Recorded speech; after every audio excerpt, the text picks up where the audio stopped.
हमारा शरीर वो साधन है जो हमें मुक्ति के द्वार तक लेकर जाता है। यही हमारा सबसे बड़ा साथी होता है। एक स्वस्थ शरीर आपके लिए एक वरदान हो सकता है, लेकिन एक बीमारियों से ग्रस्त शरीर आपके लिए एक शाप होता है। ऐसा शरीर आपको जिंदगी भर दुखी रखेगा, चाहे आपके पास कितना ही धन क्यों ना हो। अगर आपका शरीर बीमारियों से ग्रस्त है तो वो धन आपके किसी काम का नहीं रह जाएगा, क्योंकि आप अपने धन का भोग ही नहीं कर पाएंगे।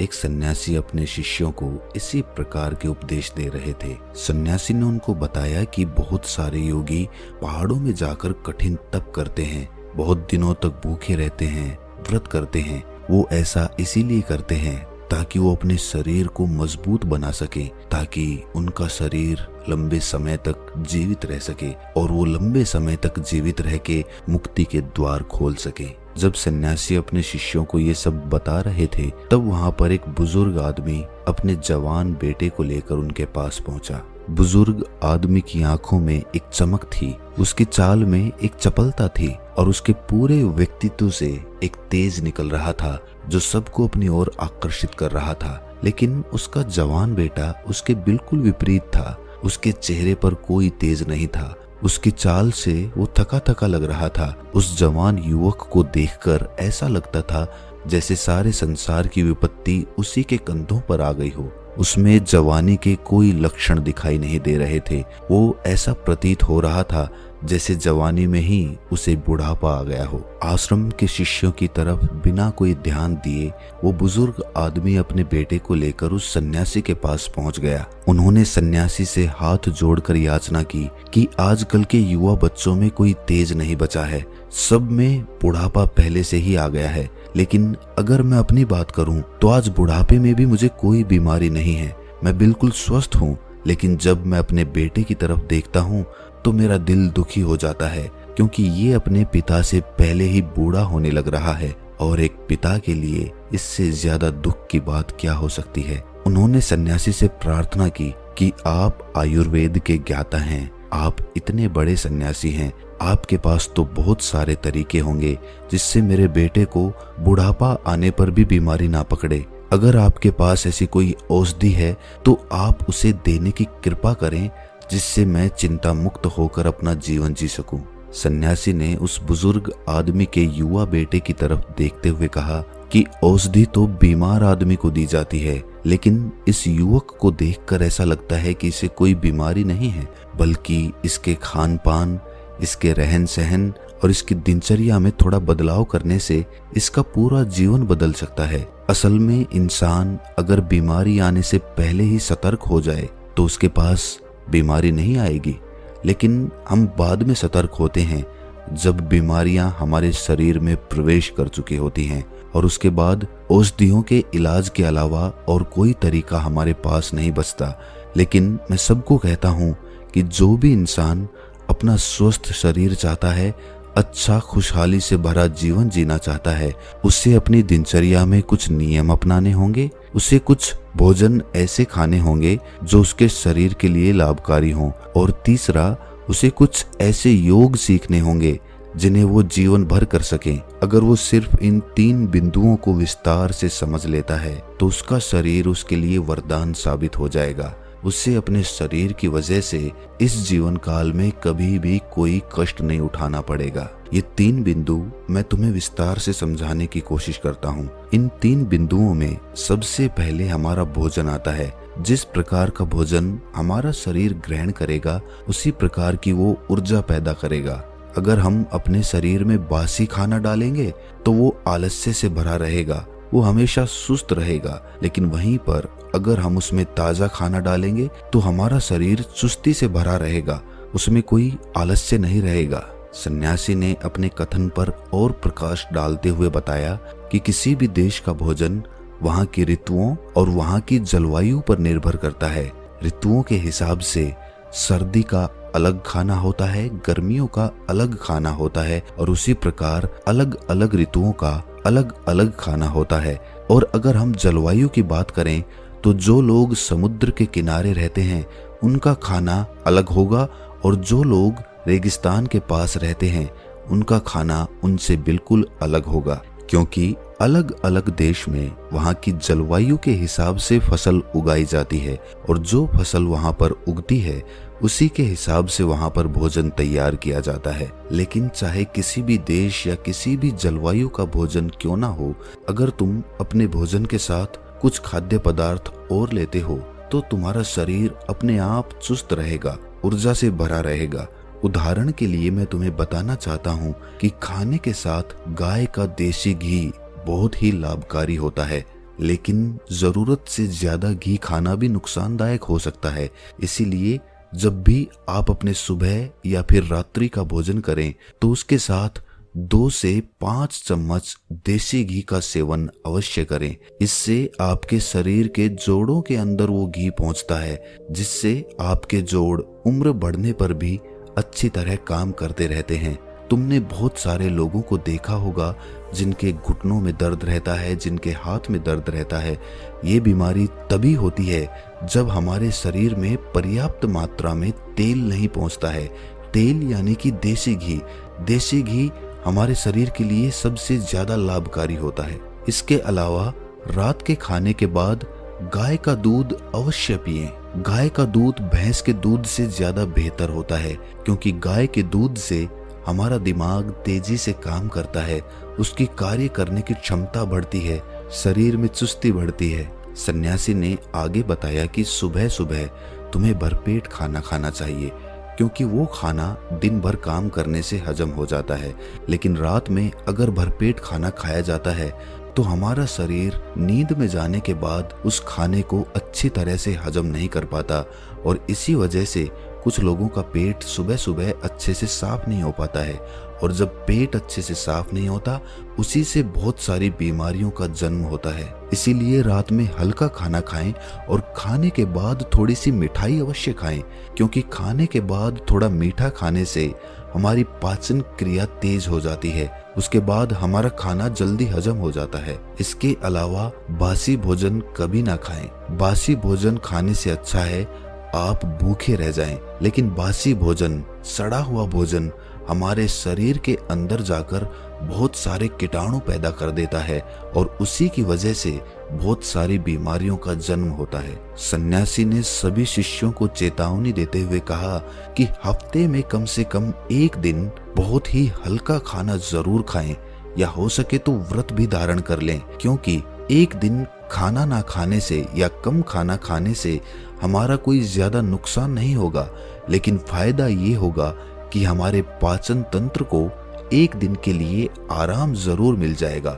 जो पाचन तंत्र सुबह शाम दिन रात 24 घंटे 365 दिन काम करता रहता है, उसे कम से कम एक दिन, सप्ताह में एक दिन कम से कम आराम तो जरूर देना चाहिए, ताकि वो अपना कार्य आसानी से, अच्छे से और लंबे समय तक कर सके। भोजन के बाद बात आती है नियमों की। कुछ नियम हमें अपनी दिनचर्या की जिंदगी में जरूर अपनाने चाहिए, और उसमें से सबसे पहला नियम है समय से खाना। जो लोग समय से भोजन ग्रहण नहीं करते हैं, उनके अवचेतन मन के पास कोई स्पष्ट संदेश नहीं पहुंचता है, और इसीलिए उनका अवचेतन मन उनके पाचन तंत्र के पास एक स्पष्ट संदेश नहीं पहुंचा पाता कि इस खाने को पचाने का कार्य करो। और वहीं पर दूसरी तरफ जो लोग समय से भोजन करते हैं, वो उनके अवचेतन मन के पास एक स्पष्ट संदेश पहुंचता है कि ये समय खाना खाने के लिए बना है, और इसीलिए उनका अवचेतन मन उनके पाचन तंत्र को पचाने के कार्य में लगा देता है। हम सबको पता है कि हमारा अवचेतन मन स्पष्ट संदेशों में काम करता है। अगर हम उसके पास स्पष्ट संदेश भेजेंगे तो वो हमारे शरीर को ठीक करने में अद्भुत कार्य करेगा। दूसरा नियम जो शरीर को स्वस्थ बनाने के साथ साथ उसे बलशाली भी बनाता है, वो है अपने शरीर की अच्छे तेल से मालिश करना। कम से कम सप्ताह में एक बार अपने पूरे शरीर की अच्छे तेल से मालिश जरूर करें। उससे हमारी त्वचा के जितने भी खत्म हो चुके या मरे हुए अणु होते हैं, वो त्वचा पे से दूर हट जाते हैं, और हमारी त्वचा में एक नई स्फूर्ति, एक नई ताजगी पैदा होती है, और वो ताजगी हमारा आलस्य खत्म कर देती है। शरीर पर अच्छे तेल की मालिश करने का एक और फायदा होता है। उससे हमारा शरीर आकर्षक बना रहता है, हमारा शरीर युवा बना रहता है। अगला नियम आपके जीवन से तनाव को पूरी तरह से गायब कर सकता है। इस नियम का जो भी पालन करता है उसके पास बीमारी दूर दूर तक नहीं फटकती। वो नियम है समय से सोना और समय से जगना। आपको ये नियम बड़ा ही साधारण सा लगा होगा, आपको ये लग रहा होगा कि इस नियम के बारे में तो हम सब जानते हैं, लेकिन आप समय से सोने और समय से जागने के अद्भुत फायदे अगर जान लेंगे तो विश्वास कीजिए आप अपने आप ही इस नियम का अनुसरण करने लग जाएंगे। अगर आप समय से सोने और समय से उठने के चमत्कारिक फायदे जानना चाहते हैं तो इसके ऊपर हमने दूसरी वीडियो भी बना रखी है। आप उस वीडियो से जाकर इसके बारे में पूरी जानकारी ले सकते हैं। उसका लिंक आपको डिस्क्रिप्शन बॉक्स में मिल जाएगा। इसके बाद अगला नियम बताते हुए उस सन्यासी ने बुजुर्ग आदमी को सावधान करते हुए बताया कि अगर कोई आदमी अपने परिवार और अपने बच्चों के साथ समय व्यतीत नहीं करता है तो वो तनाव से ग्रस्त हो जाता है। घर में सुख शांति रहती है तो मन खुश रहता है, सभी परिवार के जन, सभी परिवार के लोग भी खुश रहते हैं और इसीलिए परिवार के पास कोई भी नकारात्मक ऊर्जा पास में नहीं आती। और उसके बाद आपका परिवार, आपके बच्चे और आप तंदुरुस्ती भरा जीवन जी सकते हैं। कुछ लोग काम ज्यादा होने की वजह से अपने परिवार, अपने बच्चों के साथ ज्यादा समय नहीं बिता पाते। ऐसे लोग अगर रोज समय अपने परिवार को नहीं दे सकते तो कम से कम कुछ दिन, कुछ महीनों के लिए उन्हें कहीं घुमाने के लिए जरूर लेकर जाएं। आप अपने परिवार के साथ जितना वक्त बिताएंगे उतनी ही नजदीकियां आपके परिवार के साथ आपकी बनेंगी और उसके बाद आपके मन से तनाव गायब हो जाएगा। इसके बाद सन्यासी ने बताया कि ये तो तुम सब जानते हो कि व्यायाम करना हमारे शरीर के लिए कितना लाभकारी होता है। हर एक इंसान को व्यायाम करना चाहिए और समय से व्यायाम करना चाहिए, लेकिन कुछ लोग व्यायाम करने का गलत अर्थ निकाल लेते हैं। व्यायाम उतना ही करो जिससे तुम्हारे शरीर को पीड़ा ना पहुंचे। कुछ लोग व्यायाम ज्यादा करने के लिए अपने शरीर को पीड़ा पहुंचाते रहते हैं, लेकिन व्यायाम सिर्फ उतना ही होना चाहिए जितना आप सहन कर सकते हैं। अपनी सीमाओं के परे जाना, अपने शरीर को पीड़ा पहुंचाना आपको थका देगा और थकने के बाद आपके अंदर आलस्य भर जाएगा और उसके बाद आपका कोई काम करने का मन नहीं करेगा। इसीलिए अपने आप को इतना मत थकाओ कि आप अपना काम भी ना कर पाओ। और व्यायाम करने के साथ साथ एक नियम और अपनाना चाहिए और वो नियम है ध्यान का नियम। ध्यान करने से हमारा दिमाग और हमारा मन एकाग्र होना सीखता है, वो विचारों से मुक्त हो जाता है। और जब दिमाग और हमारा मन विचारों से मुक्त हो जाता है तो शरीर से तनाव चला जाता है, क्योंकि विचार ही तनाव का असली कारण होते हैं। जो लोग समझदार हैं वो जानते हैं कि विचार ही हमें दुख पहुंचाते हैं और विचार ही हमारे तनाव का असली कारण होते हैं। इसीलिए लोग शून्यता में जाने का ध्यान करते हैं। लेकिन अगर आप भी रोज ध्यान करते हैं तो इससे आप विचार रहित तो होंगे ही, साथ ही साथ आपके चेहरे का तेज बढ़ेगा और आपकी इंद्रियां यानी कि आंख, नाक, कान, त्वचा और आपका मस्तिष्क अच्छी तरह से कार्य कर पाएंगे। भोजन और नियम के बारे में विस्तार से बताने के बाद सन्यासी ने योग का रहस्य खोलना शुरू किया। उन्होंने सभी को बताया कि कुछ योग ऐसे होते हैं जो हम अपना काम करते करते अभ्यास कर सकते हैं और उनका अभ्यास करने से हमें चमत्कारिक फायदे मिलते हैं। एक योग जो सबसे ज्यादा लाभकारी होता है और जिसे करने के लिए अलग से समय नहीं निकालना पड़ता, आप कोई भी काम करते हुए उस योग को कर सकते हैं और वो योग है गहरी सांसें लेना। जब भी आप सांस लेते हो तो अपनी नाभि से सांस लेने की कोशिश करें। सिर्फ छाती में सांस भरकर या अपने कंठ में सांस भरकर ना छोड़ें। नाभि तक सांस को जाने दें और नाभि से ही सांस को आने दें। उसके बाद आप अपनी सांसों के साथ एक संबंध स्थापित कर लेंगे। जीवन का रहस्य ही सांसों में छुपा हुआ है और जितनी गहरी आपकी सांसें होंगी उतना ही गहरा आपका ध्यान होगा। और ये योग हम कोई भी काम करते हुए कर सकते हैं। मान लीजिए कि तुम कोई भी काम कर रहे हो तो उसमें गहरी सांसें लेने में तुम्हें कोई भी अड़चन नहीं होनी चाहिए उसके बाद अगला योग समझाते हुए सन्यासी ने बताया कि जब भी तुम सोने के लिए जाते हो तो हमेशा याद रखना कि तुम योग निद्रा में जाकर नींद ले सको, क्योंकि योग निद्रा की नींद अगली सुबह तुम्हारे लिए ताजगी भरी लेकर आएगी। योग निद्रा किस तरह से की जाती है, उसकी प्रक्रिया क्या होती है, इसके बारे में हमने एक वीडियो पहले से बना रखी है। अगर आप उसे देखना चाहते हैं तो उसका लिंक डिस्क्रिप्शन बॉक्स में मिल जाएगा। आखिरी योग बताते हुए सन्यासी ने बताया कि एक योग जिसके लिए तुम्हें अपना थोड़ा सा समय देना होगा, लेकिन थोड़े से समय के बदले उसके फायदे बहुत लंबे होंगे। वो योग है अपनी इंद्रियों के लिए योग। तुम्हारी इंद्रियां जो होती हैं वो जिंदगी भर तुम्हारा साथ निभाती हैं। तुम्हारी आंखें देखने का काम करती हैं, तुम्हारे कान सुनने का काम करते हैं। उसी प्रकार हर एक इंद्री अपना कार्य अलग अलग भिन्न भिन्न रूप में करती रहती है, लेकिन समय के साथ साथ जैसे जैसे इंसान की उम्र बढ़ती है इन इंद्रियों की शक्ति कम होने लग जाती है। इसीलिए इंसान को ऐसे योग करते रहना चाहिए जिससे उनकी इंद्रियां कभी भी कमजोर ना पड़ें।